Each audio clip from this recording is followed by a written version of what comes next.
SteamTools purchase error, licenses error, fix Steam, restart Steam completely. Sometimes the error happens due to a temporary connection issue. Steps 1. Close Steam completely. 2. Open Task Manager, Control-Shift-ESC. 3. End all Steam processes. 4. Launch Steam again. Try purchasing again. Log out and log back in.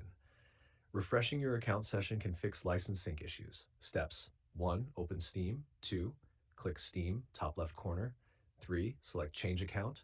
4. Log out and log back in. Clear Steam download cache. Corrupted cache can cause purchase errors. Steps 1. Open Steam. 2. Go to Settings. 3. Click Downloads. 4. Press Clear Download Cache. 5. Restart Steam.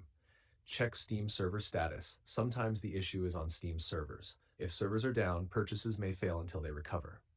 Disable VPN or proxy. Using a VPN can cause purchase or license verification errors. Fix. Turn off VPN, restart Steam, try the purchase again. Run Steam as administrator. 1. Close Steam. 2. Right-click the Steam shortcut. 3. Click Run as administrator. Check payment method. Make sure your card has balance, payment details are correct, no regional restrictions. TAC, try Steam web purchase. Sometimes the client bug causes the error. Try buying from Steam website instead of the app. Quick fix checklist. Restart Steam, clear download cache, disable VPN, check Steam servers, run Steam as admin, check SEO